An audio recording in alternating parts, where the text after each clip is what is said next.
Howdy everyone out there in Twitch land. I am Mokog and I am here with my good buddy Function. How's it going, my friend?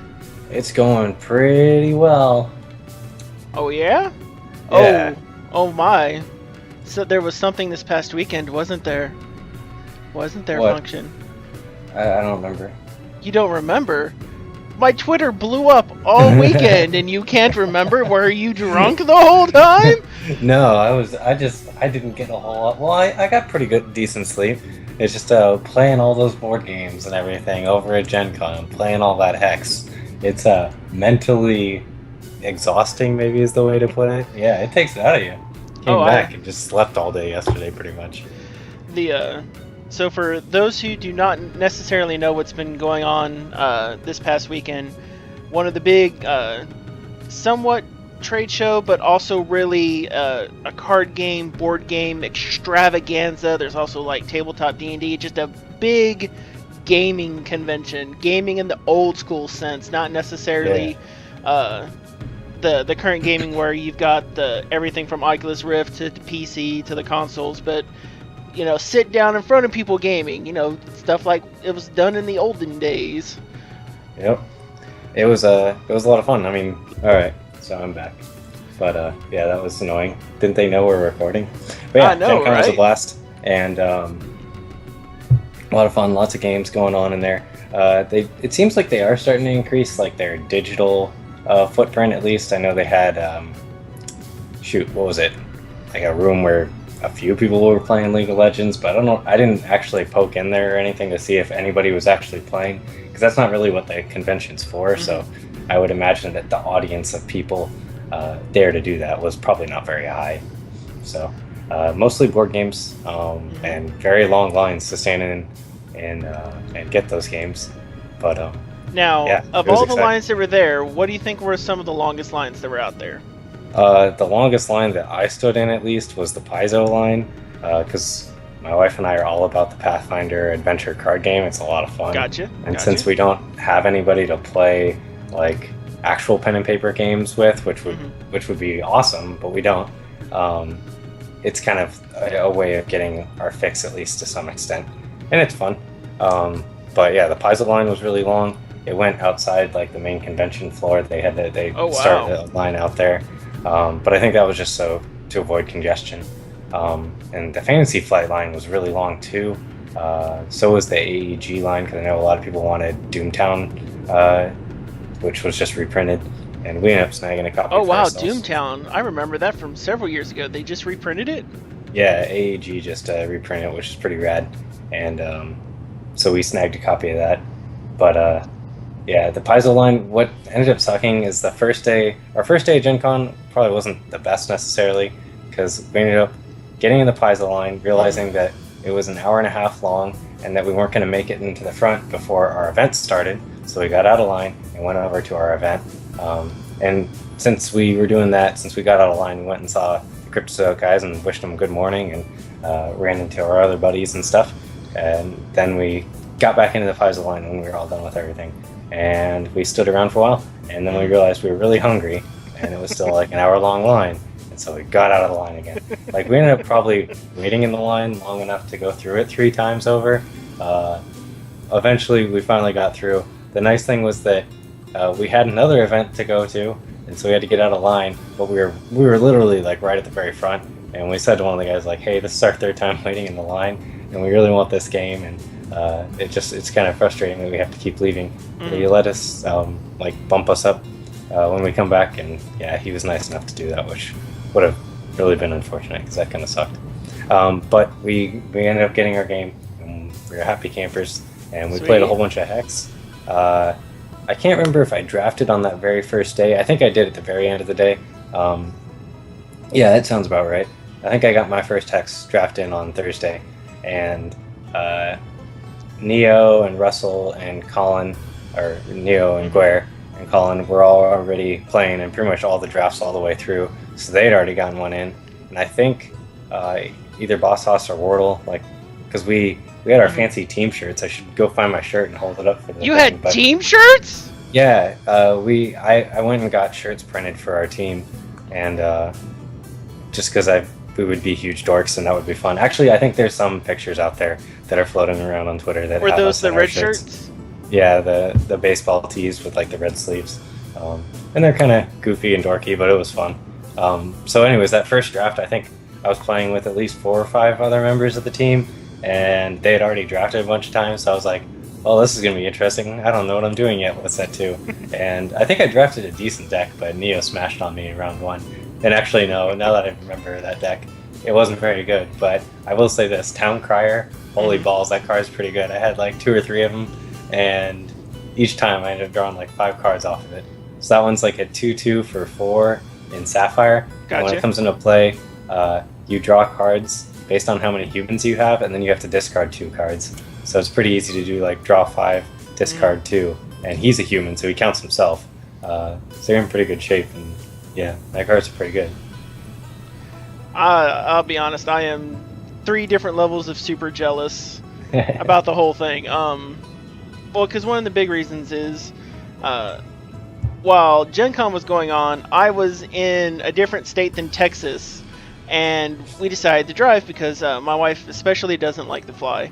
I got her to fly once when she came down to Texas to marry me, and that's been about it. Because any other time that we're traveling together, it's just generally more comfy for us to kind of drive, and we, if we're going to sit for any length and period of time, we prefer to be more close to the ground in general. So, Sure. In any case, one of the results of that is that our passage took us right by Indianapolis, and some people can go find that tweet. It was definitely one of those, I could see the convention center Thursday night, and I'm looking at it and I'm like, I can survive. I can be quasi-homeless for the next few days. I can make this work. I think I can make this work. I've survived cons before.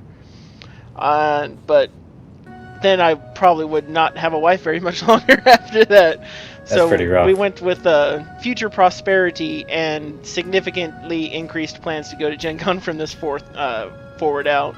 Yeah, I'm not missing a third one. I missed the first one that they did right after the Kickstarter, and Circumstances got me on this last one. Circumstances is not getting me again.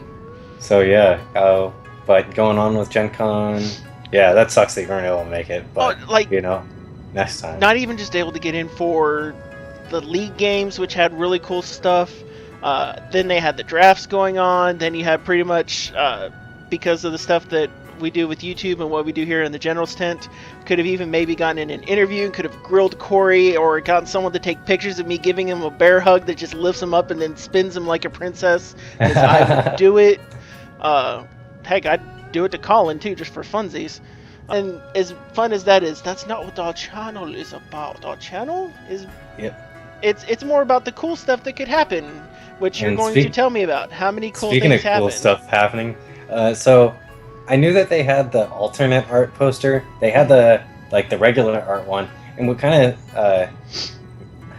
of sucks is they were selling the regular art poster at the with the Cryptozoic booth in the main exhibit hall, and on the first day they sold a ton of them, but they wanted to save some for the next couple days in case people weren't showing up. They wouldn't feel left out, and so I think they turned some people away on day 1, but I don't think they communicated as well as they could have that there were still going to be more the next couple days, because I didn't see them go as fast the next couple days, and Gotcha. that could be for a number of other reasons too.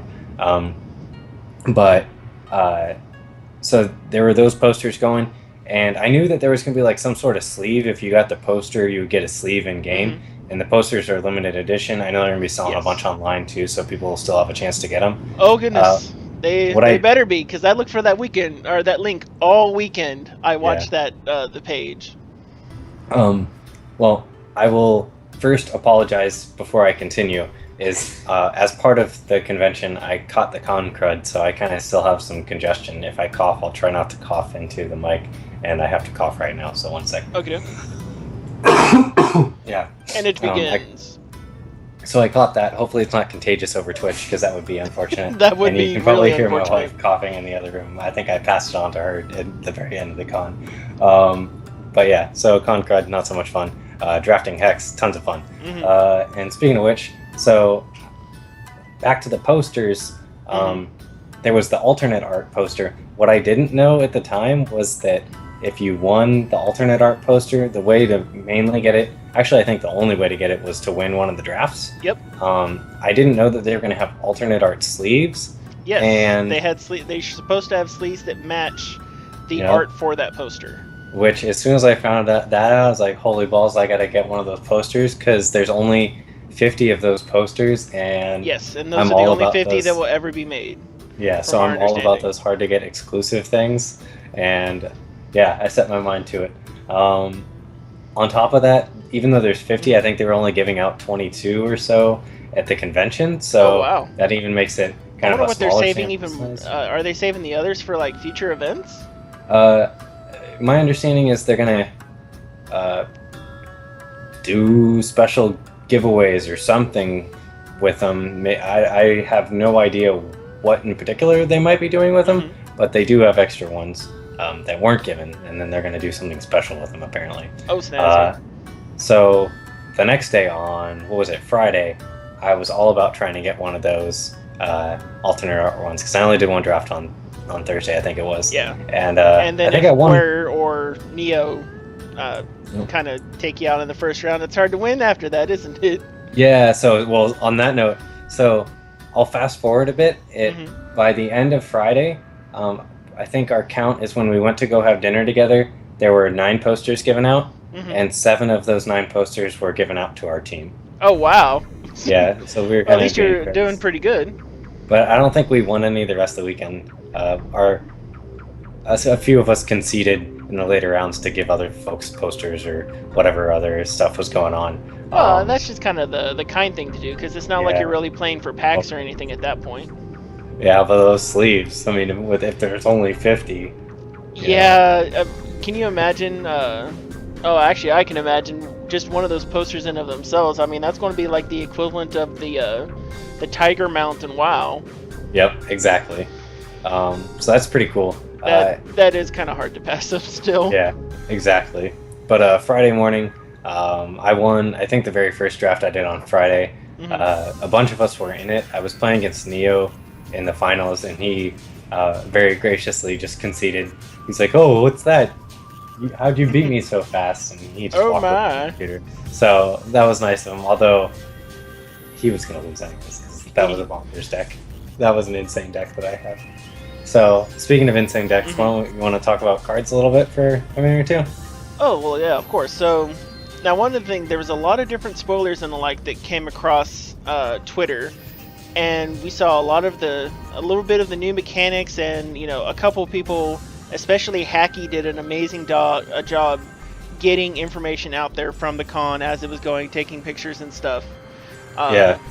And I saw some really fun cards. I didn't see a super large amount of rares. We only saw a few rares spoiled for what it came across my feed. I also got to see a little bit of the tunneling mechanic, and looking at that going, oh my god, what on earth is this thing? The tunneling's pretty cool. We'll condense it down to a question other than a please verbally abuse the channel at the moment, but what was your favorite Set 2 card that you had a chance to play with? Okay. And then maybe a little bit on your favorite play using the new mechanic. Okay. So let me see. So yeah, Hacky was posting tons of pictures. Him and I think Aaron Squire and maybe 1 or 2 others were posting enough pictures on Twitter that I figured not much point in me posting stuff that's already been posted. So that's probably why you didn't see quite as much from me. Before we go into that, so the deal is I've got a whole bunch of these sleeve codes. They're like scratch-off codes. We'll be giving out at least one on the stream. I think the idea here is that if we get, let's see, like 20 or so people on the stream, I'll give out at least one more. Maybe I'll give out 3 even, because I've got a ton of them, and I don't want to give them away too quick, but we do want to promote the General's Tent a bit, and so we got our super sweet sleeves. They're not in game yet. You have to enter the code probably next week when the next patch comes out. Yeah, they say they're supposed to be in game by the 25th is what they're shooting for. So if you want additional chances at winning sleeves, retweet our posts or something that we did that this is going on right now. And we can get some more people in, and I'll give some more away. Because we'll be on for a little bit. We've got we're sitting at 8 people from what I see on the that are watching now, just right this second. Yeah. So that's not too bad. Well, I'll give away at least one more when we hit 20. I'll give away the first one maybe at the half-hour mark or something like that. Gotcha. We'll Sounds see what like we a do. plan. But anyways, going back to talking about set 2, I'll say this is, set 1 is incredibly deep. Like, I've drafted it a ton of times, at least 200 times now at this point, and I'm still not really bored of it, and I'm still discovering new things about it. Actually, that was one thing that I never really realized, that Prairie Scout, the guy that taps to give attackers +1/+1, synergizes really well with Sword Trainer. I'd never seen that, or I thought of the synergy or that interaction while I was actually playing at Gen Con. Ooh, and sweet. despite all this time, I hadn't figured that out before. And Wordle was sitting right next to me, and I was gonna figure that he would have been, oh yeah, we knew about that months ago. But even he was like, huh, yeah. And he's the guy who's always figuring stuff out on the fastest on the team. So, but that was kind of funny. So yeah, what I was getting at is set 1, incredibly deep. There's a lot going on. Tons of archetypes. I mean, there's dozens of archetypes, or at least kind of sub-archetypes where they can fit within a deck or within a different archetype. And with set 2, it completely turns that on its head. Like, a bunch of new archetypes, a bunch of ones which you were familiar with before don't exist to the same extent, or they exist in a different manner. A good example is Briar Legions. Since you're only opening one set 1 pack, you would think Briar Legions aren't going to be all that great. There is a Briar Patch, which is a new card that puts Briar Legions into your deck and does some other shenanigans. And we might even, I should also say, only about half of set 2 was playable at Gen Con, so we might even see more on that kind of line of play. But there was a lot of really fun stuff. One thing that they really focused on leading up to the set 2 spoilers at Gen Con and whatnot was that the big theme they were trying to work on was reinforcing the tribal theme that already exists. Yeah, and they I saw a lot did. of Shinhair stuff and a lot of Dwarf stuff. I even saw a couple elves too. Yep. And goblins. There's a lot more goblins in set 2, which is pretty rad, because I really liked Demented Demolisher before they changed it, and now some of the new goblins are pretty nifty. They do a lot of pretty powerful things. Yeah, looks like we got some more folks to turn in. Thanks for saying what's up in chat. But the big theme that they hadn't talked about at all up until Gen Con, and one which I was talking to Dan Clark, the lead developer, about a bit of why they included it and that they did a really good job on it and whatnot, is the charges theme. So another big theme in the set is charges matter. So in addition to just doing your champion power, they're going to do additional things. They're going to power up other cards when they gain charges. That's kind of the new theme, mostly for robots, but it's also exists in a couple other cards, primarily with some of the elves, I think it is. That's the main one. There's this Oracle card where when you gain a charge, you give another troop permanent +1/+1. That guy's insane. It was a common, and that one felt like it probably could have been an uncommon, because in the drafts, some people had 3 or 4 of them, and that was really hard to beat. Those guys were crazy strong. There was a new Ruby card that did 3 damage to a player or troop and also gained you a charge. And that one's crazy good. There was a Wild Growth style card. I think it was called Crackling Growth, and that one gives +2/+2 and Crush for the turn and gives you a charge. So that one was really good. That was one of the better combat tricks we've seen in a while. And there's that whole cycle of the crackling cards. So the first one I was saying, the Ruby one, that's Crackling Bolt. There's Crackling Growth, Crackling Boon, which gains life. And that one's still good because it gains you charge. Crackling Wit, which cantrips itself and gives you a charge. And what was the blood one? Crackling Rot. Rot? Okay. Crackling Rot, crazy good too. That card is real good. It was a troop gets permanent -2/-2, which is pretty good. And it gains you a charge. So I mean, that was pretty brutal. That's going to be a pretty high pick when we start drafting set 2. Alright, so I know your love of draft is second only to that of maybe Corey himself. So with that said, what do you think then was your favorite draft card versus your favorite constructed potential card that you played with? I'm gonna have to think about the constructed one because we talked about it and now I'm drawing a blank. But my favorite draft card was probably I really liked Rallying Banner.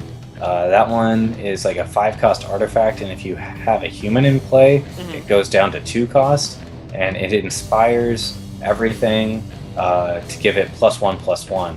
And the big thing about that is it's an artifact, so it's a little bit harder to remove from play like the other troops are.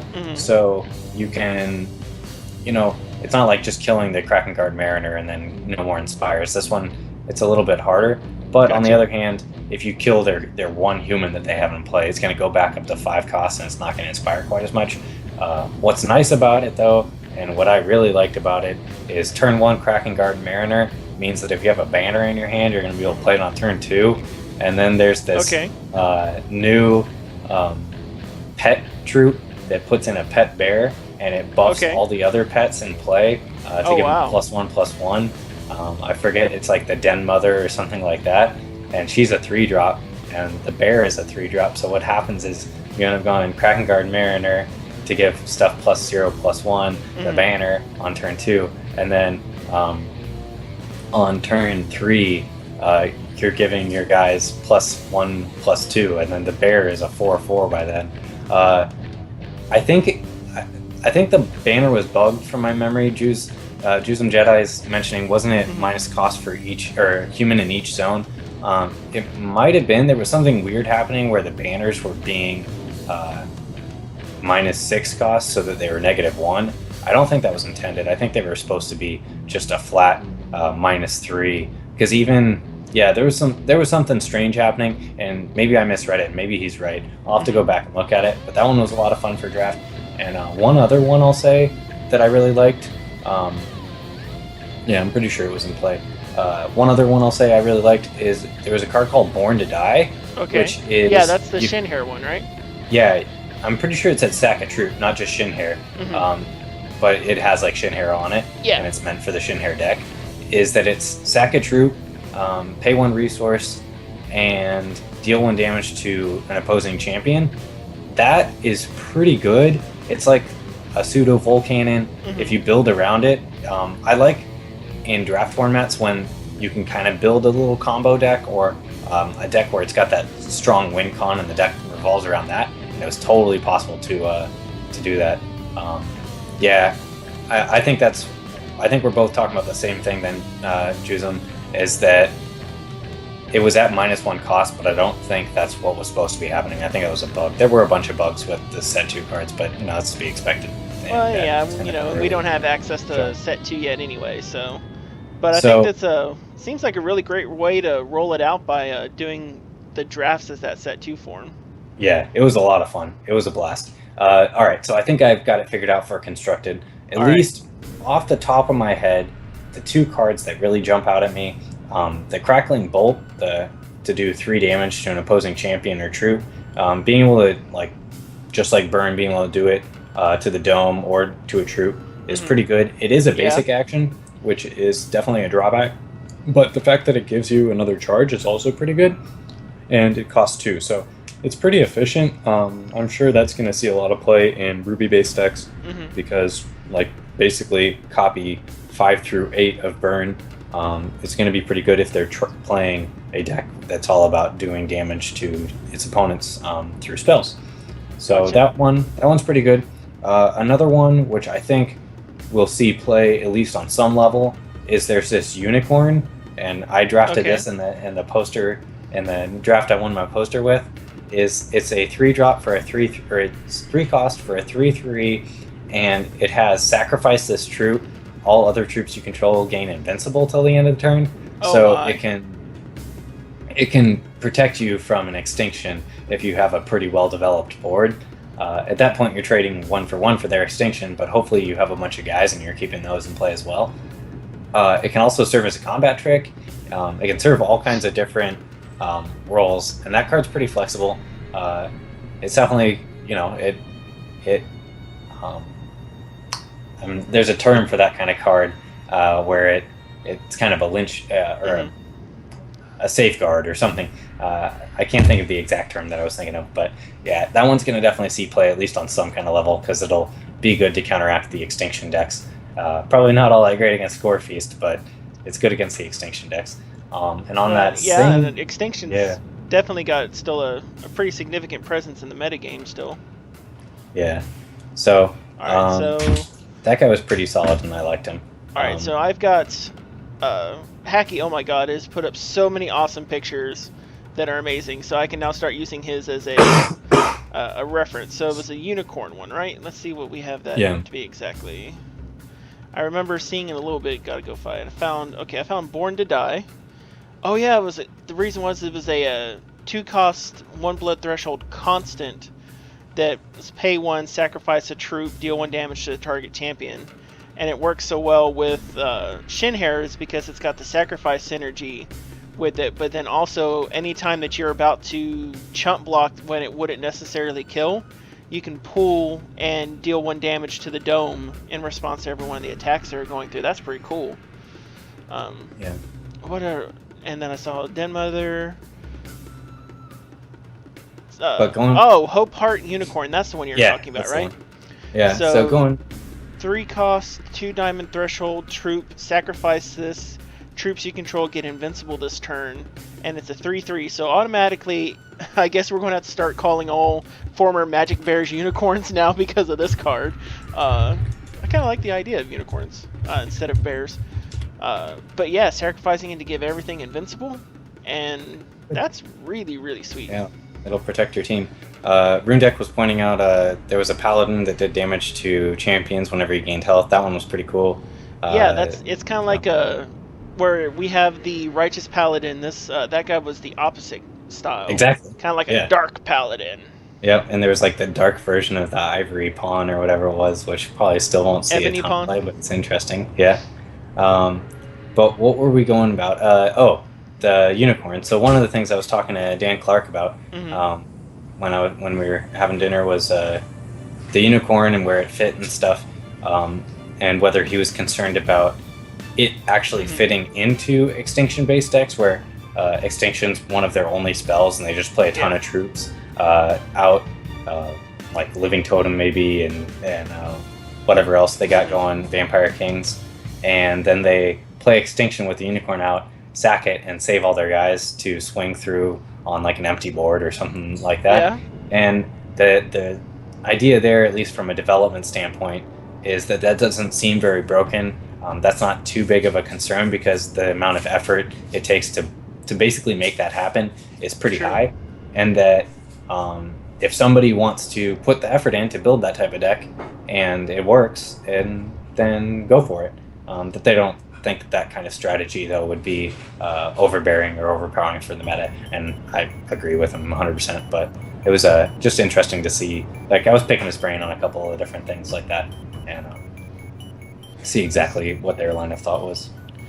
Then what was another fun one? Now that I'm looking through here, I was looking through and I saw one of the arts come through on Twitter initially, and then I had to stop what I was doing prior and I had to take a close look at it, and it was feeding the young ones. Did you get a chance to look at that card?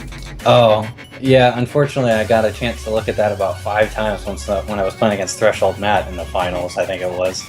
And my god, that is a sadistic card. So for those who haven't seen it yet, it is Feeding the Young Ones. It's a 5-cost, 1 blood threshold, basic action. You create 2 battle hoppers and you put them into play, then you deal 1 damage to a target troop for each Shinhair you control. So it's kind of, 2 battle hoppers, you're at least dealing 2 to a troop, and I could see you at the 5 resource drop, you come in and you're blowing something up. The thing that's disturbing about this, aside from it being just kind of a cool little Shinhair common, is that it's a bunch of bunnies gnawing on a human corpse, or an elf corpse. I think it's human. And oh my god, I'm getting flashes of Monty Python coming through. I'm like, oh my god, the furry bunnies! Well, speaking about art, one of the funnier things of the convention or of drafting set 2 is some of the art assets on those cards wasn't implemented in the client yet, and so they had to come up with basically substitutes because they still wanted the card to be there. So there was like this mosquito card that I think was 2 for a 1/1 life drain and lethal, or flight, maybe life drain flight. I can't quite remember. But anyway, so there's this mosquito card. And that one didn't have art on it, so it was just like hand drawn by somebody. And some of the hand drawn cards were pretty bad, like my kind of drawing. And some of them were actually drawn really well. It's just they were in black and white. Oh, the giant! Cool. So Hacky has the giant mosquito one too. Yeah. Life Drain Flight 1/1. It's a 2 for Blood Threshold, and it looks like it's a picture of Corey with this mosquito attacking his forehead. I was actually saying it kind of looks a little bit more like Matt Dunn, who's one of the guys on the team. Okay. It definitely looks like Corey, but I think it looks a little bit more like Matt Dunn, except I don't think Matt Dunn wears glasses, so maybe it's like Corey and Matt combined, and they're getting mosquitoed to death. Anyhow, though, right to the forehead. Why don't we give away one of these sleeves? Yeah, because I see we're at 14 people so far. We're about here at half hour in. So let's go ahead and we will do it this way. So you will want to type in exclamation mark and raffle to enter for a set of Gencon 2014 Hex exclusive sleeves. Yeah, it has been a couple weeks since we've done the general stand. It's just been busy for the both of us. That and getting ready for Gen Con was pretty hectic. Speaking of doing stuff, well, did you... No, you haven't done the raffle yet. I'll not distract you quite yet, at least. But, yeah. So, we definitely have a lot of giveaways, and we will be giving stuff out over the course of the next month or two. We have a lot of fun stuff to give folks. Is the raffle going? I didn't see it. It is now going. Okay, now it's going. Now it is going. Cool. What was I going to say? Speaking of doing stuff, weekly brainstorms. There is not going to be a weekly brainstorm this week. I should probably post that on Twitter for folks, because I know everybody's enjoying them. So this will be the first week I miss it. But with Gen Con and me getting into town a little late and just doing other odds and ends this week, I didn't have time to put the post together and look at the previous week's winners and everything. But I have more giveaways to give on the weekly brainstorm. So, it might be a negative, but there's also a positive to balance it out. And we'll be getting that going. Speaking of which, I see Dogmod in chat. I still need to send you your promo that I owe you from a while back. I need to stick that in the mail. I have your address written down, and I will. I'm a baddie. Sorry, dude. Yeah, but, why are you being a baddie? People are going to come to General Stand and call you out. Yeah. Lucky you didn't track you down at Gen Con. Yep. But yeah, so tell me. So you've done a couple of them since then, since we did the last General's Tent.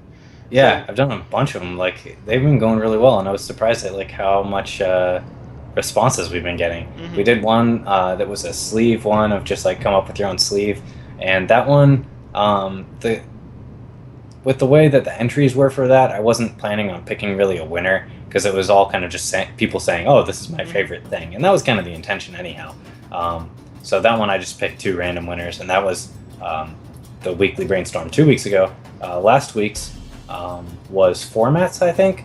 Okay. And that was people just talking about what kind of formats I'd like to see played within the game, whether it's just, saying I'd like to see an all-common format. That's totally fine thing to say. That would be a commoner format, or what are we calling it? Is it a peasant format?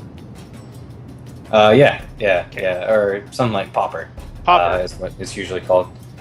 So, if you want to see those kind of already existing, or at least in other games, formats that are pretty simple restrictions, or if you could come up with maybe some wackier, crazy restriction ones that are digital only or something.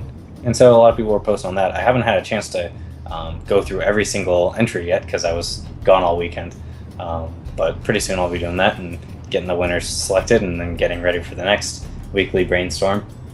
For anybody in the channel right now who's been tuning in on the brainstorms, if you have suggestions or you want to see a topic done, just send me a message on the Hex forums, or I guess you could send me a message on Twitter or something too, with what you would like to see as a topic. And I'm always going to be taking submissions on there. I have a pretty long list of topics that I've come up with, but they might not be as interesting as what other folks have come up with.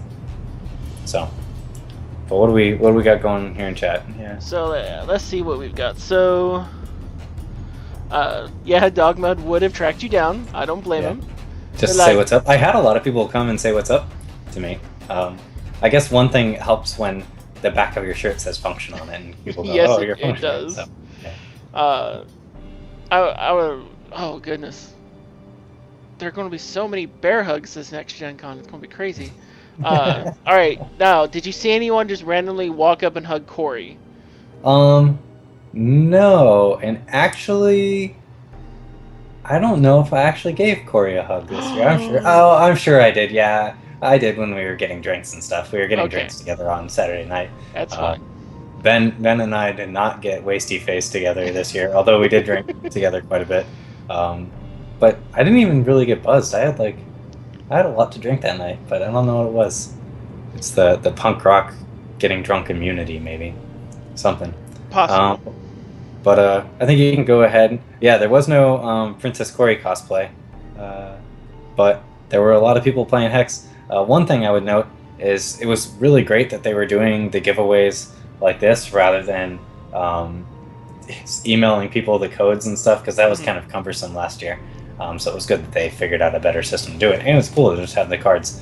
I will say for the giveaway, with all of last year's stuff that I gave away, I actually mailed it to people's houses, like the cards and stuff, because it's kind of cool to have them. This year, I don't think I'm going to be able to do that because that's a lot of postage. I have a ton of these, and I just don't see myself feasibly mailing stuff out, and I'm lazy, and people probably want their stuff, and I'll get it to you like a month later if you're lucky. Dog model, I'll try not to be that bad with the one that I already owe you. I'll try to send it out this week. Oh man, that's terrible, but we'll believe in you, Function. At least I own up to it, It is what it is. Alright, so we're going to go ahead and close the sucker down. So we're going to go ahead and do the draw. Yeah, maybe Ben did at least a little bit. He had, yeah. All right, so let me double check and see. We've got 15 people in now, so we're going to do one giveaway here now. Yeah. And I see who it is now. I'm going to go ahead and say it now, because there's like a 15 to 30 second delay. So Ashwan Jaguar, one of our consistent regulars, is getting it this time. And a regular contributor to the weekly brainstorm. So there you go. Bam! In chat, right there. I guess what I had been saying is I'm not going to send this to your house. I'm just going to scratch it off and email you the code. And I'll do that at the end of the stream. So I'll just send you a message on Twitch with the code. I will note that the codes are not in-game yet. They were supposed to be implemented today. Data Dragon, I was talking to him and he was saying, oh yeah, we're going to get them in on Wednesday. I guess they didn't make it for the patch. They were probably just too busy flying back. I think they probably got in a little bit later than they planned. So hopefully they'll be in the next week or two, which is pretty awesome. So Ashwan, awesome. You won. This is what you get for sticking around. Very awesome. And now if you can get 5 more buddies to jump in on the stream, maybe a little bit towards the end, we'll give out another. I'm just saying. So the deal now is we have 16 people in. If we get up to 20 viewers on the show, I'll give out another one. And by the end of the show, I'll give out another one. So we'll see how it goes. And then if we keep getting more and more, I'll give out a third one too. So we'll see how that goes. Anyhow, so, if retweet our show or something, we're going to be trying to do these a little bit more regularly again. Although I think we've said that like a million times. And usually it means we do one next week, but not the week after. So we'll see how it goes. Well, we're not patching every week at the moment. We don't have set 2 in yet. We've got more to kind of the munch on now that we've got some previews of what's kind of going on. I know that they just patched in the tutorial a little bit earlier, either last night or this morning. I get it. but there's only so much that we can go without really digging deep into the tournament stuff. I can talk for a while, but even I can only talk for so long. So I don't know. Now, unless we want to turn the General Stand into Mokog bitches that he missed Gencon 2014, then I've got like 8 hours of material there just right off the top of my head of different forms of grunts, whines, bitches, and moans. But that's okay. We'll save that for maybe hidden content on the future release of DVDs on the internet. Yeah. Yeah, internet DVDs, also known as YouTube. So in any case, back to Gen Con maybe, or unless you have a topic for us to move on to, I got at least a little bit more to talk about. So all right, so we did you did this a lot, some of the board game stuff. How was the league play? So okay, because I know that was one thing, but did you get special access to cards? Was it all like log into your account and you can play with some of the people who were there? What was up with that? Okay, so the league play was just they had a bunch of terminals. You just would walk up to the front, and one of the guys would be sitting there making sure you had your little badge thing, and you would sit down for league play with somebody else. If you didn't have a friend with you, they would find you somebody to play with pretty quick, ask if anybody was taking challengers, and there were 4 different decks to choose from. There was like a robot one, I think a human one, a shin hair one, and an orc one. I think that sounds about right. Now, were these the standard ones, though? Were these the standard starters? Oh, no, they were new set two basically constructed decks. They were all themed. I don't think there was a shin hair one now that I think about it. It was like a charge-based deck, so it was all about gaining charges pretty quickly. Okay. And so for that one was pretty strong. That was the one that most folks are saying was the best. I was playing the orc one a lot just because I liked it, and the games were over pretty quick. But the charge one, it had the Squirrel Titan champ, Polonius, in the deck, and it was putting out the Mammoth Squirrel Titan on like turn 4 or 5 a lot of times, and it was generating pretty fast. There was like a robot, a copter bot, that when it attacks, it gains you a charge. That was pretty good. So a bunch of other things kind of going like that. And so there was a shin hair one. Maybe there wasn't a humans one. I'm trying to remember exactly what it was. But yeah, the terminals, you weren't logging into your account. You just sat down, picked a deck, and played. They were just logged into the local server. Now, and those games was using the UI a little different? Because from some of the screenshots, I saw a few new elements. So the UI is definitely different. The one thing I'll say real quick, though, about the league play is it was really fast. Once we got going, we were cranking out. What we were trying to do on Sunday was just play as many games as quick as we could so we get promos to give away to folks. Gotcha. So you guys can be happy that a bunch of other guys and I grinded out games so we can give you stuff, which is fun. But going back to the new UI, it's going to take a little bit of getting used to, but the resources are on the other side of the screen. I'm sure there's going to be some people going, oh, I liked it the other way. Well, I don't think you really liked it the other way. You were just used to it. It doesn't really matter where it is on the screen. It works where it is now just fine.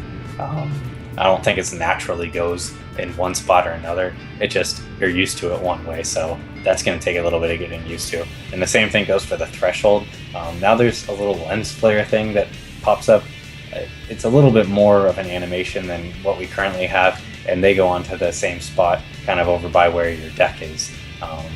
The champions, more or less, actually they were kind of moved up a little bit, so they're a little bit more prevalent. And to be honest, I kind of like what they did. It's going to be make the game a little bit more watchable, maybe is the way to put it. Okay. There's more room maybe to put a webcam or something while you're playing, and a few things like that. So overall, I think it was pretty good. The pass priority button was a little wacky. No new champions yet, although at least it was kind of hinted that there were going to be some new ones. They said they were going to drop 5 in the next set. Yeah, that's what it sounds like. They didn't say what any of them were. Who moved my cheese syndrome is a pretty good thing to call it. That's what Decomany thinks. Who moved my cheese? I like that. I like that. I'm going to save that one. Yeah. But more or less, I like the new UI. It was pretty well polished. There were a couple weird things with the pass priority button, and I didn't really take too much time to figure out what it was that was subconsciously eating at me there. But overall, I liked it. It looks cleaner, more polished, more modern, and overall, I thought it was a step in the right direction. Even the non-gameplay UI, like what you have up right now, some of that saw a little bit more polish. There's some more buttons at the top. the collection management seemed a little bit better. It shows your stash in a different window. Some things like that were feeling pretty good. I do like that they have this little quick tooltip when you're in the auction house already of you own 3 in your collection. Like, yeah, oh, that's yay. nice. That's new today. Now everyone knows exactly how many Angels of Dawn I have and why I'm looking to see what they're priced at on the auction house. But otherwise, I'm trying to think of what else I did at Gen Con. I went to the tabletop panel for Will Wheaton's show, and that was pretty awesome. They're going to be doing, they just did their Kickstarter, and they're going to be doing like an RPG show pretty soon, in addition to Season 3 of Tabletop. So that's pretty exciting. I went to a Game Cafe panel for what I'm doing, so that was fun. And I played a lot of... I actually didn't play a lot of games. I played a lot of Hex, and I spent a lot of time in the exhibitor hall, and we picked up a lot of games for pretty cheap, which was awesome. But we didn't play a whole lot of games during the convention. After the convention, though, literally on Sunday, we went to... we met up with some friends of my wife who were in the comic book industry, but were there for seminars and panels and stuff that they were talking on. And we played a bunch of games with them for about 4 or 5 hours, and that was fun. So we got a whole bunch of games in on Sunday. And then as we were leaving the hotel, we ran into some of the Cryptozoic guys, and they were like, nice. Hey, are you here to play games with us? Because, we'd been hanging out most of the day, and, they recognized me at least. I was like, play games? What are you talking about? We were literally walking out the hotel as they were just sitting in the lobby. And I was like, hell yeah, I'm here to play games with you guys. And I guess they kind of commandeered some conference room that had been left unlocked up on the second floor of the hotel, and we just played games until 3 a.m., which was pretty awesome. Nice. What did we play? We played Lost Legacy. We played King of New York. Anybody who plays King of Tokyo, the new King of New York, I finally got to play it. We didn't get a copy because there were hardly any at the convention, but that was one of the games I was really excited for, and I was glad that we got to play it. So if you played King of Tokyo, King of New York is awesome. I would say it's probably not really very beginner friendly. If you haven't played King of Tokyo, you should probably play that first, because there's a little bit more going on in New York, but it was a lot of fun. That was a great game, so and I can't wait to get a copy. I will steer this around a little bit. Do you think their love of board games and having not just being Hex being birthed from Cryptozoic is going to affect some of the elements we're going to be seeing? So when you're talking with Dan and maybe some of the PvE related stuff, do you think some of these games might be inspiring maybe dungeon mechanics or other styles of play? Without a doubt. I spent at dinner, I spent a lot of time talking to Drew Walker about stuff, and most of the stuff, honestly, that we were talking about at dinner was totally unrelated to anything. It was just what we've been playing recently, or just random things that we've been doing lately. Just small chat of hanging out. But we did spend a lot of time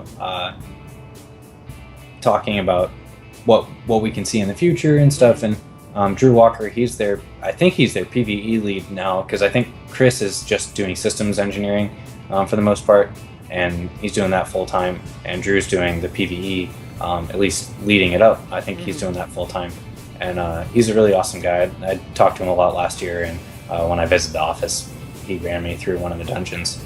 But with the dungeons, they have an incredible amount of ideas.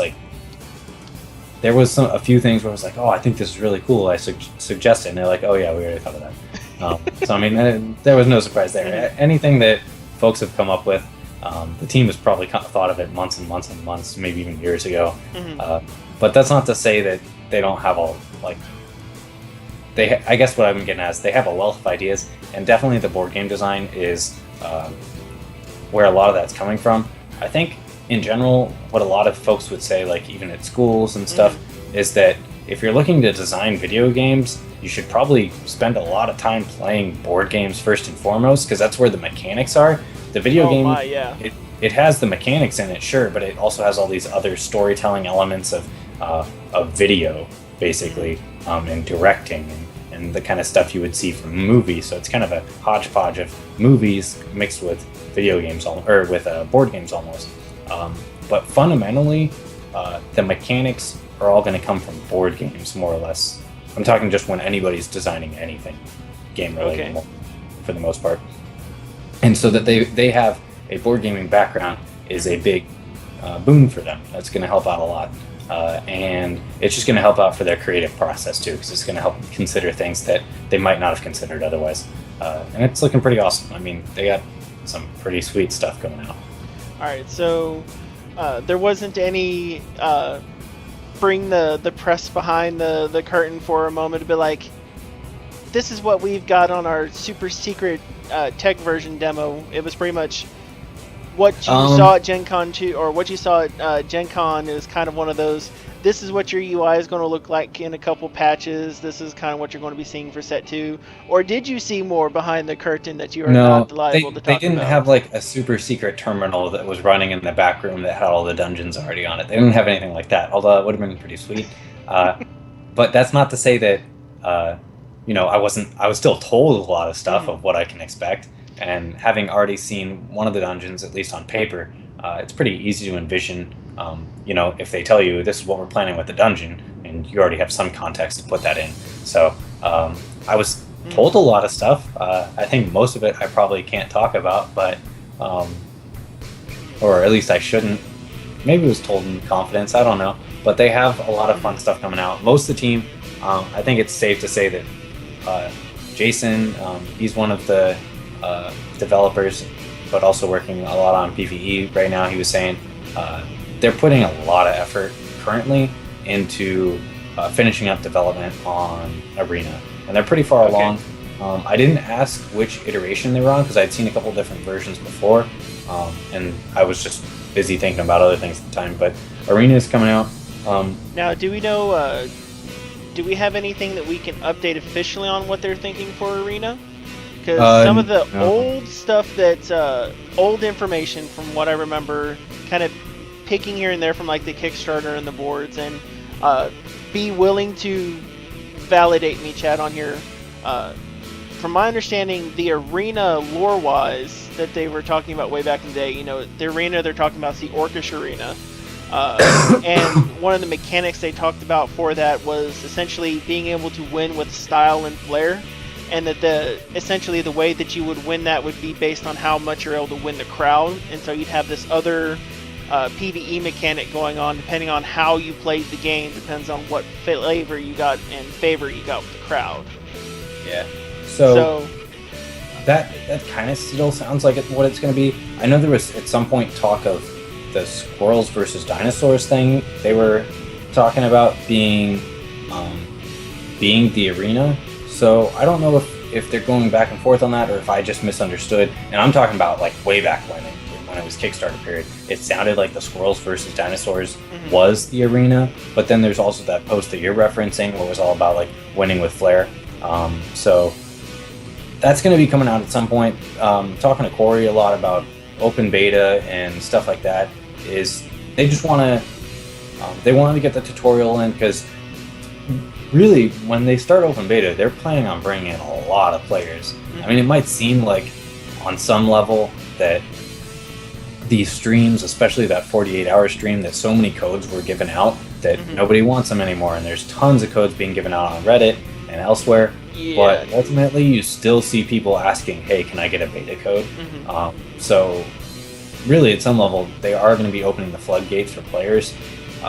They're working a lot on like back-end stuff, getting UI polished, and making sure that at least there's some kind of welcoming committee as far as the tutorial goes. I mean, and an idea of welcoming committee for players to kind of ease them into the game.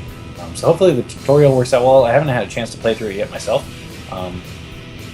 And yeah, but they're going to try to get the tutorial in, and hopefully, well, the tutorial is in.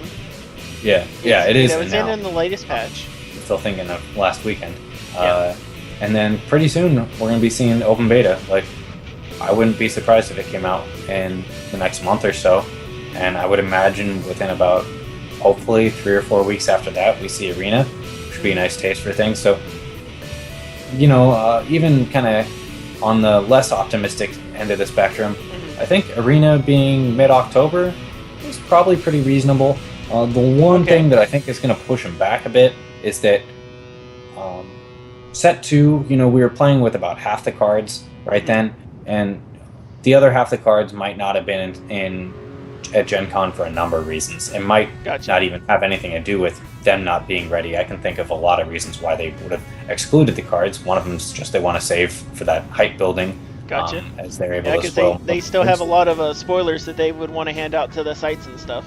Yeah, exactly. So, there's a lot of reasons that we didn't see all of Set 2. And that's not necessarily all bad things. Some cards might not be ready, and those would file into the bad things category. But I don't think it's totally pessimistic where they are right now with it. There were some bugs. Those got to get worked out, and I'm sure there's still some cards that got to get implemented. Seeing Set 2 by the end of the month, probably not going to happen. I think if it was going to happen, we'd see at least some kind of marketing push on their end that was going to happen. They'd be letting the players know. But mid-September seems pretty reasonable. I would like to see open beta start before then because it gives them more of a chance to sell Set 1 packs to players. Folks might say, oh, well, if they buy the Set 1 packs and a new set comes out, they're going to feel like their cards are devalued. But that's not really true. The biggest thing I've seen is a push against Set 2 coming out earlier than PvE.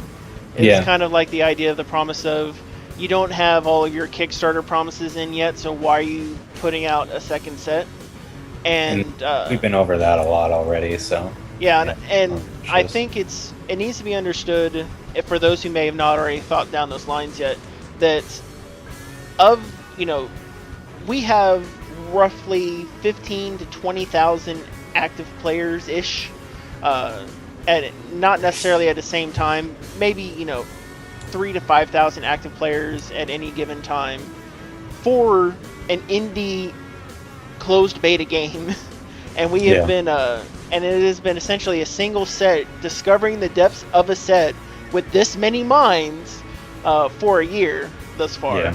Now, I think that means we've drilled down pretty well so far on what could be done, but not everything that can be done, on what's powerful and not powerful yet. Which shows you the robustness of just one set.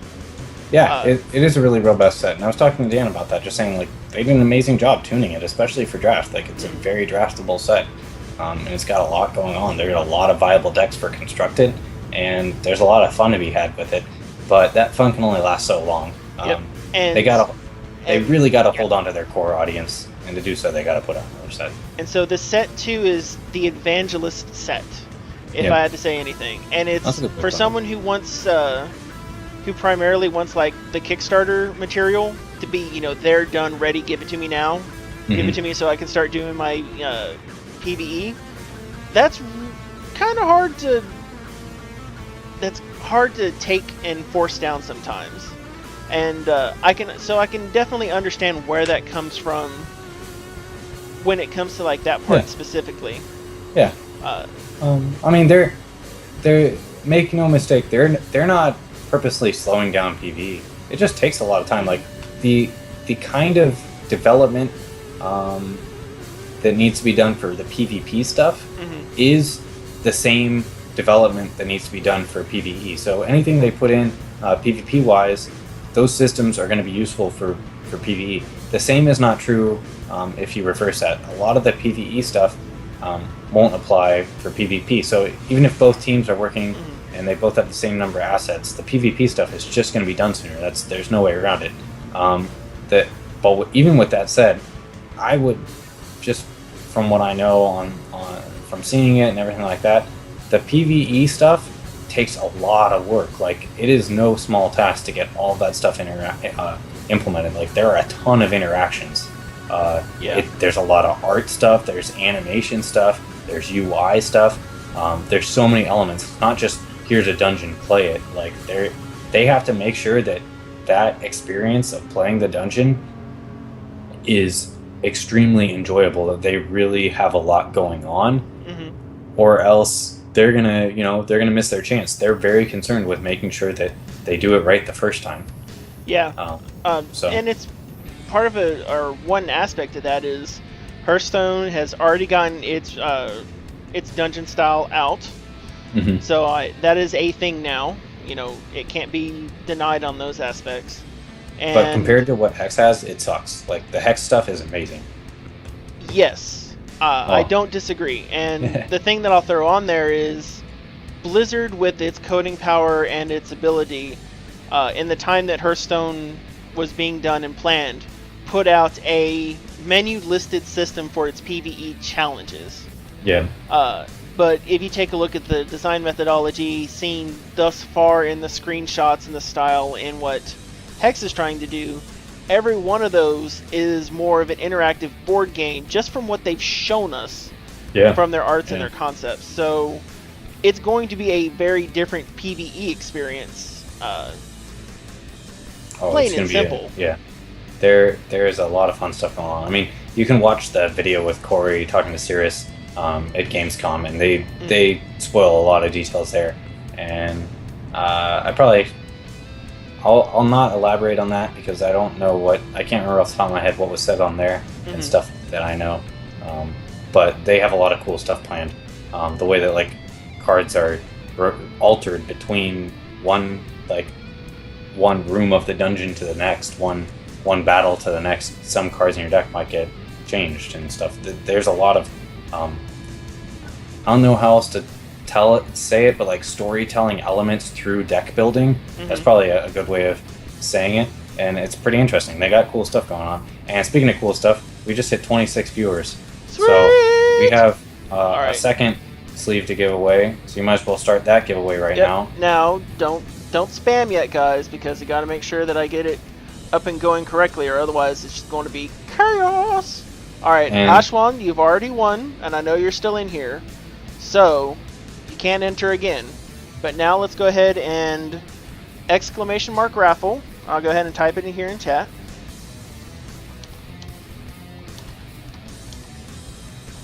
Yeah, I'll let you do that.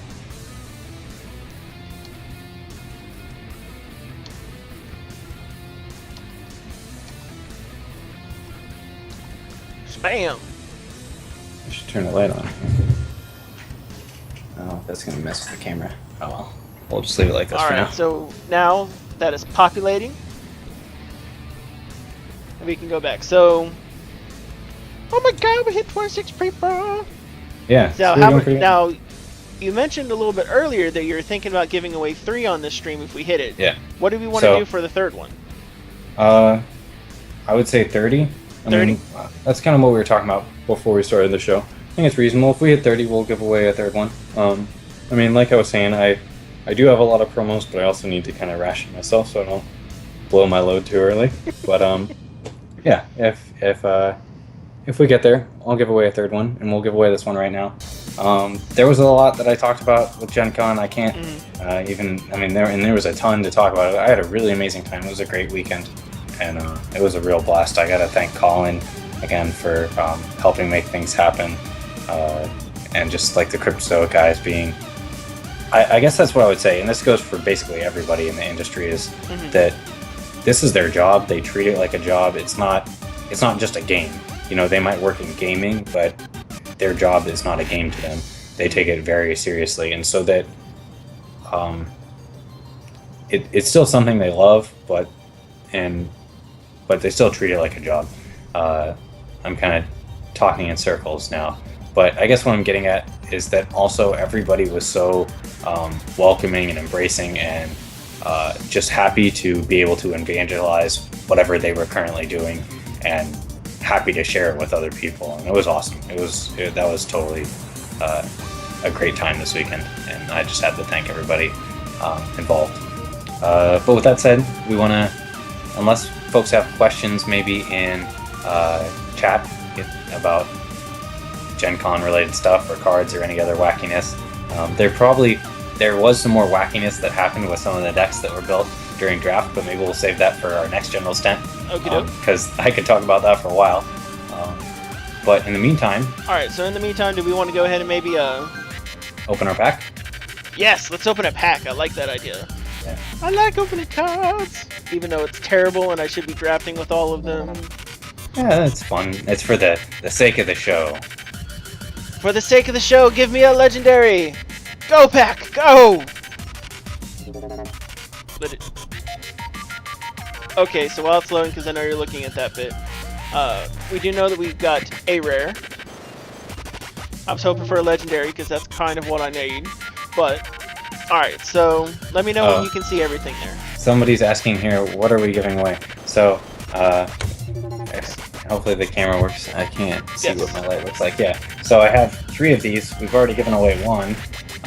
We're at the beginning of the show we gave away 1, and S1 Jaguar won that one. So I have 2 more. These are sleeves for Gencon promos. They're not in the game yet, but they should be in the game in the next week or so. And you just enter the scratch-off code. I'm not going to be sending you the actual card these times, just because I have so many that I would not be able to afford to do so. But it has a scratch-off code, and I'll email you the code, or I'll message you the code in Twitch here at the end of the show. So we're giving away a second one. We just said we'd do that when we hit 20 viewers on the channel, and we will probably give away a third one, because it looks like we're probably going to hit 30 viewers by the end of the show, which won't be too much longer, but if we hit 30 viewers, I will give away a third sleeve raffled away. Mm-hmm. And thanks for tuning in, guys. I appreciate it, and this is our way of saying thanks for tuning in and keeping us company and supporting us. So and just to declare, so there were technically 3 different types of sleeves you could have gotten at Gen Con. Yeah. One was the promo sleeve that we're giving out today. This is the one that I think you get through League play, correct? Yes, that's exactly what this is. Did you get through League play? So this is a sleeves with, what's his name? It starts with a B. It's the new mercenary that they Broski, Buck, and the Pipit. Yeah. So Brewski and Brewski and his gal from the look of it. Because I have not even seen a card yet of his companion there. Yeah. But, brand new mercenary that they're unveiling, and this is a sleeve featuring that you can get. So basically, there's quite a few of these that are out there if you take a look at like how many that they generated in total, but across the entire population, you could only get this sleeve if you essentially follow probably us first, or went to Gen Con, because I don't know if anyone else who's given away sleeves yet. Neo will be giving away a ton of them. Oh, yeah. Neo has literally a stack of these things. I mean, I have a lot, but he has a ton of them. Oh yeah, I think I remember seeing like Neo's first day haul, and I'm looking at that and I'm like, oh god, that's a lot of sleeves. He and Wordle were grinding out games for a while they were waiting for drafts to come back up, because they had to work out one small kink with them, so that ended up working out. Anyways, so that was one of the promos. Hi, Cat. And Cat says hi. So in any case, the only ways you're going to be able to get them is either if you've gone to Gen Con, or if you're going to be one of the lucky people who end up getting them on the giveaways. You might see some hit the market at some point, maybe when sleeves become a tradable object. But until then, your best bet is to either win them from Function, Neo, or I don't know, how many sleeves do you think Colin ended up accruing? I think he gave away most of his sleeves to just people that he saw. I don't even know if he was taking them or keeping them. He just wanted to play. I tell you what, Colin is the Santa Claus of Hex. He is. Oh my god. Colin has to have a Christmas party and dress as Santa. A Hex version of Santa. I demand a Hex art version of Santa. We shall make it so.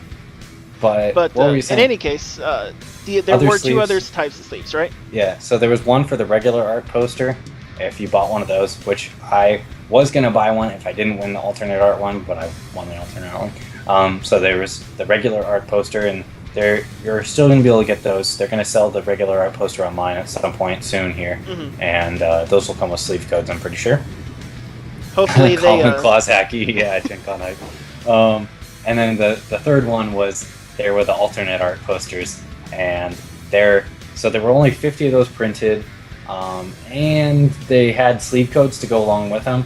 I can only guess that maybe Corey's keeping one of the posters, and so that takes a sleeve out of the market. Now all of a sudden you're only at 49, and there's a number of other things which might take sleeves out of that circulation. So they're in a very limited supply. I will not be giving that away, unfortunately for everybody else. I wanted to get my sleeve, just have super exclusive stuff and be a jerk like that. It would take a lot to convince me to get rid of that sleeve. You could finish funding my cafe, and I definitely would give you the sleeve, but anything short of that, and it's going into game. But you do know that you have to have the poster prominently displayed in the cafe then. Yeah, I'll probably have one of my posters in there. So. All right, so while we're giving it just a little bit more of a chance, I see we're at 28 people so far. So let's talk about the pack a smidge, and then maybe then give away the second one and entice a few more people in for that third one. So why don't you do this? Why don't you close the giveaway for number 2 now? I would say. Alrighty. And you can draw that up, or you can draw it after we talk about the draft. But while we're talking about the draft, at least we're at 28 viewers. If we hit 2 more viewers in the channel, I will give away the 3rd sleeve. So we got Hacky in here, and all of a sudden we got more people coming since Hacky's in here. So that's all it takes. Yeah. Oh man, yeah. Hacky's got like Hacky Beatles level fanboy and fangirlism going on here. So we get 2 more. I'll give away the 3rd sleeve. In the meantime, we can talk about this pack. Yes. Yeah. Phil Cape, insane. I have Phil Cape was stuff I was going to talk about that I was saying that was bonkers stuff going on. But Phil Cape, totally ridiculous. And there's some hilarious stuff that happens when you have that in a draft. But we'll save that for another day. Yes. All right, so looking at the pack here, I see that we immediately have a murder. So that's... Actually, I think this to me is a... Oh, goodness. I like this pack, but I hate this pack at the same time. I like this pack because it's got Murder, it's got Blood Aura, it's got a Briar Legion, it's got a Bolt Paw Wizard, it's got a Ruby Aura, and it's got a rare in it, which I'm always happy to have. Yeah, most packs do have rares in them. Yes, that's what they keep telling me, and they will always have at least a rare in there. But I don't like the rare for drafting here, the Frost Wizard, because it's going to be, really, really rare and really, really corner case for him to be useful at all in draft, and because he's already really corner case and constructed too. So, and for those who haven't seen a Frost Wizard yet, so it's a 2 for 2/2 single diamond threshold troop. Whenever a card would enter an opposing deck graveyard, you would void it instead. And hello, Kitty Tail, who decided to come join again. Interruption of the cat. So it's really good at shutting down a lot of the escalation cards. It's good at shutting down Cerulean Mirror Knight. That's the big one. Also fantastic at shutting down the Knights. It's really good at stopping shenanigans that occur with Replicator's Gambit. A lot of that stuff. So it's a good counter card for some of the stuff that's out there. It's just a 2 for 2/2 bear to keep that in, and also being at that 2 back end toughness is just really rough for this one because it just burns so easily and a lot of stuff. I think they really need to have this guy sit at a 3 back end for me to appreciate him a little bit more in draft and constructed. But he's he still serves a purpose, and it's just a 2/2 with an ability, so I think it's fine. But going back to the pack, what are you looking at over here? I'd first pick Murder, flat out. Yeah. If Murder was not there, I would debate between Ruby Aura and Blood Aura. I'd still probably take the Blood Aura. Yeah, Blood Aura I like a lot. You hardly ever see it because it's pretty strong. But what were we going with? We were talking about Murder. Murder's pretty good. I think it's between Murder and Briar Legion. I like pick 1, back 1, Briar Legion. I know Colin likes it. He broke my winning streak. I was on like a 6 draft winning streak, and then I got paired up against Colin in the finals, and he had something stupid like 8 Briar Legions and 4 Call of the Graves or something dumb like that. And every single turn it was just Briar Legion. He never played anything other than a Briar Legion. Yeah, I mean, Briar Legion's definitely first pickable, and if it wasn't for Blood Aura or Murder, I would probably grab the Briar Legion. But the only reason I rank it down is, one, Murder is just that it's the standard removal at the moment. I don't see enough to really counter that in draft, super significantly. I imagine that changes in set 2 because I see a ton of artifacts come out that have been spoiled so far. Yeah, it's definitely and a lot of more crazy. And the artifacts are good too. That's going to tone down the loveliness of Murder, but it's going to make Blood Aura even more amazing. What's up, Clarissa? Attack of the Cats.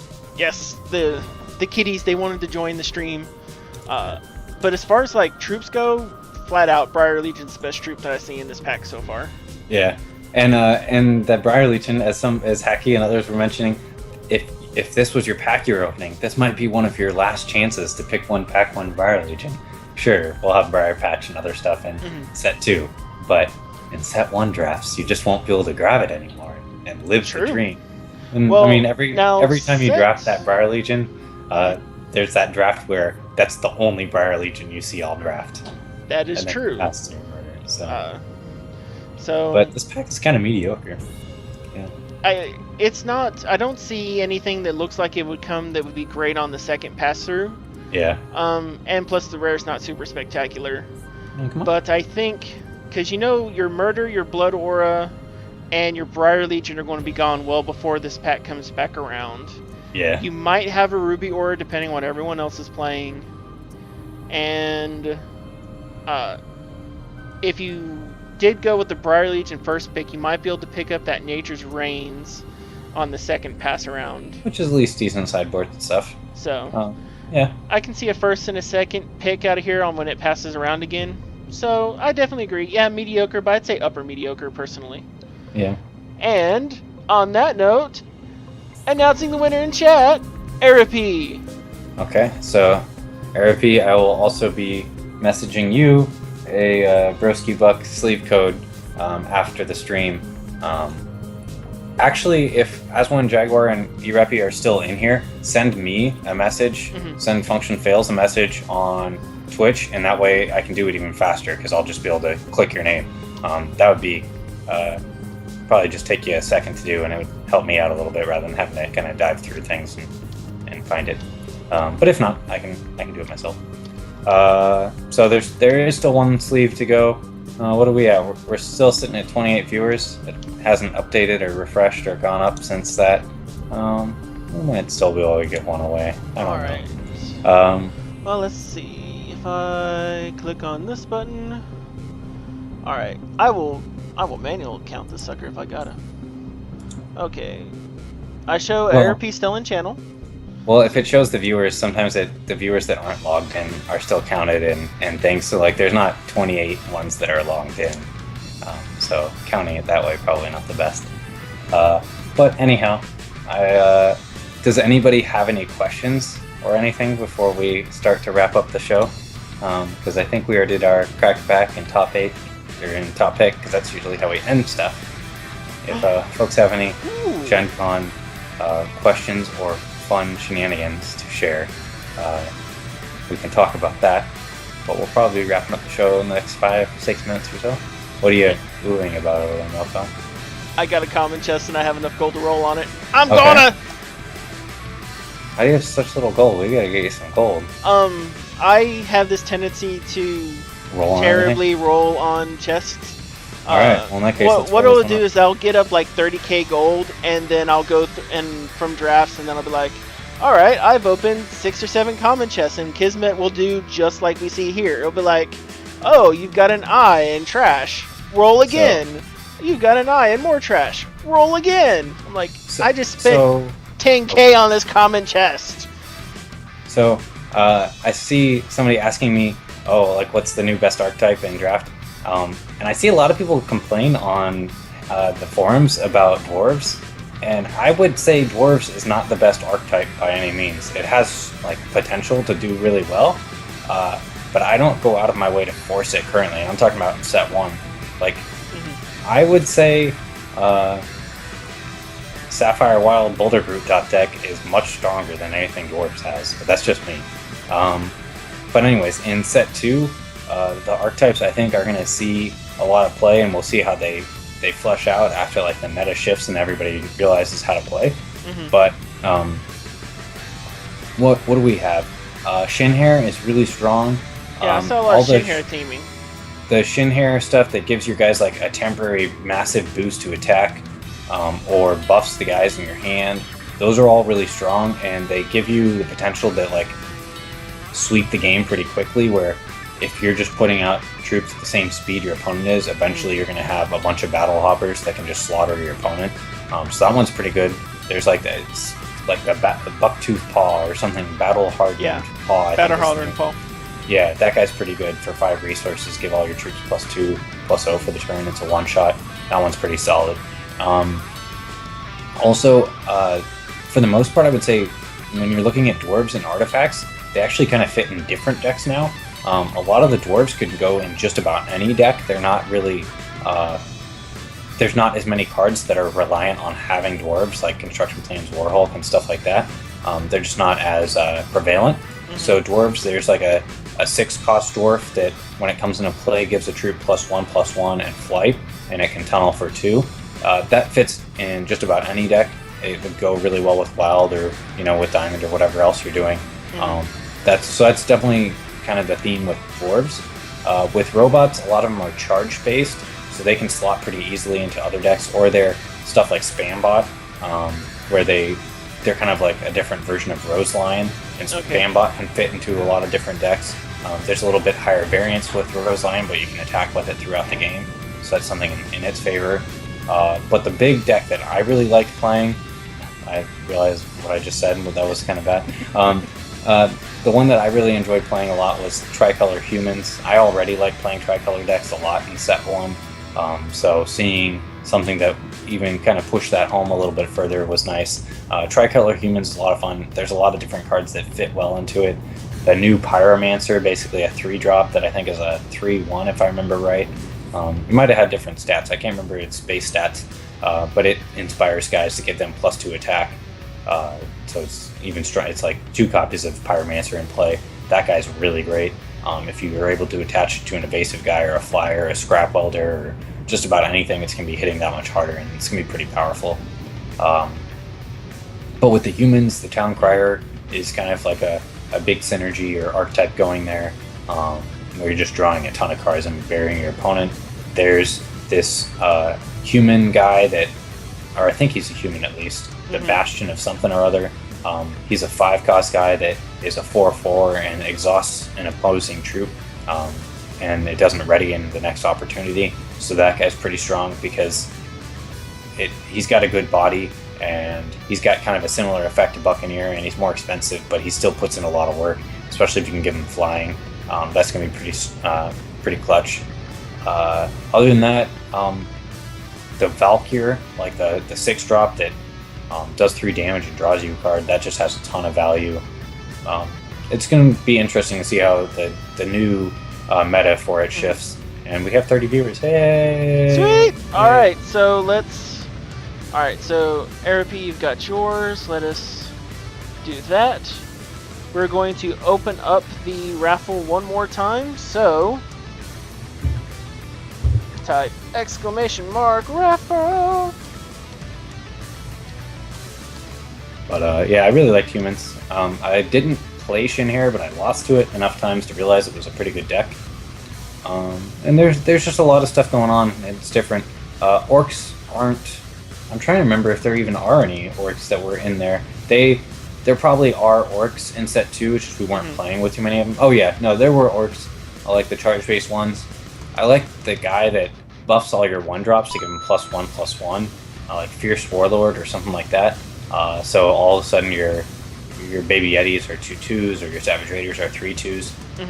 There's some cool stuff there. That guy's pretty decent if you're just doing like an all-in aggro Ruby deck. That would be kind of interesting. All right. So it's really rough to kind of think of a human-themed draft deck. Do you think with some of the cards that we're seeing between both of the sets, that's going to be kind of more viable? Because like you can force Shinhair right now with some of the humans. Do you think you'll be able to force that with humans in this set coming up with the updates? So there's I think a big thing with set 2 is, although it has kind of the fleshing out of the tribal theme of where this is what humans do, there's a lot less of you need Shinhair in order to use the Shinhair cards. Like a lot of the Shinhair cards are good with other cards. It's not like the Bucktooth Commander where he only buffs Shinhair. So there's a little bit less of that. The only tribe that seems like they still do have that is the humans, actually. So you have the Town Crier, who draws you a bunch of cards. There's also like a diamond card that buffs your team for +2 attack, And then if they're humans, they get Steadfast and Swift Strike. And, you know, if you have... you don't really have to have a whole lot of humans to make that card work. It can still do a lot of damage. But if you do have 1 or 2 humans in your deck, they're going to punch through for a lot of damage. That one was pretty solid. But overall, I mean, yeah, humans is definitely an archetype. It does kind of want to be 3-color. But even humans as an archetype, if you're 2-color or whatever you're doing, you don't have to be drafting human cards. So, Okie doke. Now, did elves make a lot more of a presence in what you've seen so far? There were some. I think that Oracle guy, I can't remember if it was an elf or not. I know it was crazy good. And that's one card, like I was saying earlier, it felt like it probably could have been uncommon. I think it was something like a 4/4 for 5, and when you gain a charge, it gives a troop you control +1/+1 permanently. And it's pretty easy to gain a bunch of charges, or you have 2 of those in play, and then you play the Crackling Growth or something as a combat trick, and all of a sudden you gave another troop +4/+4. So those guys got out of hand pretty fast, and so fast and they're pretty strong, that it felt like they might have been being uncommon was a little bit of the right choice. But even when I say that, Wild needs kind of late game troops to be pretty powerful, so maybe that's just the new Boulder Brute, because if you move to uncommon, I don't know what it would leave at common, where it's like boom, first pick. Okay. So there was also like an uncommon troop that had 2 sockets, and I think it had Crush or something like that. It was like a big mushroom guy. Okay. Pick that guy. I lost pretty hard against that as well in the very last draft I did. That guy was pretty insane. Somebody drafted like 3 or 4 of them. Granted, it's going to be easier to draft 3 or 4 of a card in set 2 when only half the set is implemented. Once we see more of it, you're not going to see it as often, so that's fine. So, alright, do we have any other fun questions here? I know we had quite a few more people come in. Now remember, even if you've entered in before, I've reset these things entirely. So, if you want a chance to win this set of sleeves, you need to make sure that you enter into the raffle again. So, I want to toss that out there, because the last thing we wanted is... Yeah, we had people tune in, so last chance to enter for the raffle. If you haven't already, do the ! Raffle. We'll bump you in. You can win a sleeve. I have a couple of these to give away. I've already given out, or I have 3 of them to give away. Already given out 2, but this is the 3rd one, and we will be continuing to give out stuff like this. I have Mercenaries, and I have alternate art cards, although I didn't get quite as many alternate art cards, and I do want some for myself, so I won't be giving out quite as many of those. But we have these sleeves and a bunch of Mercenaries. I'll be giving those out on future Generals Tents and future weekly brainstorms. And like I was saying, there won't be a brainstorm this week on the forums. Just didn't have time to put it together. But I will be doing them in the future, because it seems like a lot of people like them, so I'll be jumping back on that ship next week. Alrighty. You think we should draw? Yeah, I think we'll draw. Alright. So far we've had familiar faces winning the draws so far, which is nice. Alright, and so we'll do this and call it a night. We'll go play some Path to Exile. We got a new Path to Exile patch. Alright, it has been closed. Let the drawing begin. Oh man! Well, Boss Mopar, you're the winner of a set of sleeves!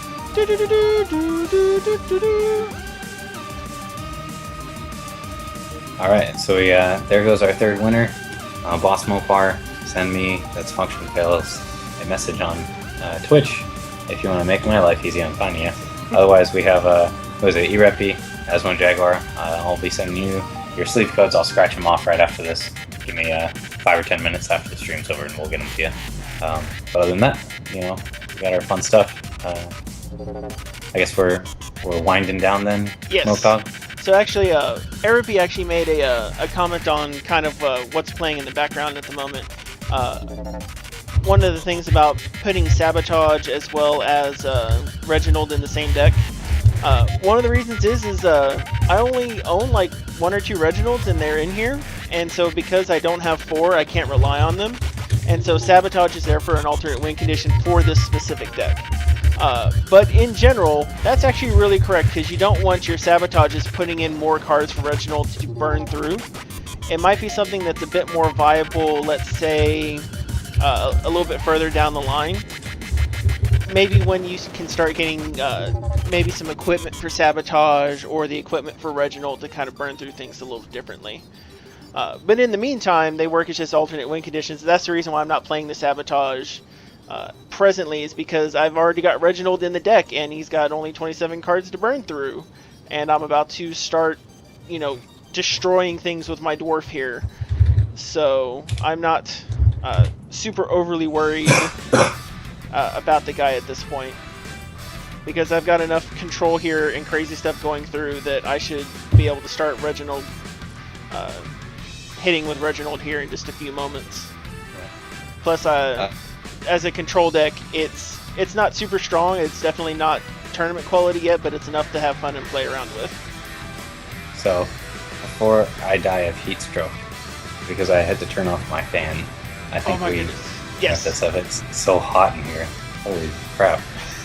But yeah, getting back to things, what do we got? Follow both of us on Twitter. Yep. Mokog is at HexHunter Mokog. That's on Twitter. And I am at Funktionfails. You can follow both of us anytime we're streaming or doing general stent. We're always sure to post ahead of time so that you guys can tune in.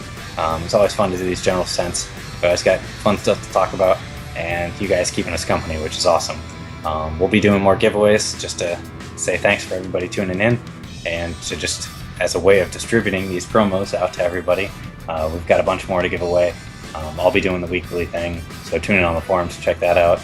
Yes, because we actually haven't told anyone. How do you plan to distribute most of these? Because we're not just going to give away sleeves every single day on the General's tent, or we could, but yeah, I haven't thought about it too much. I mean, I do have a lot of them.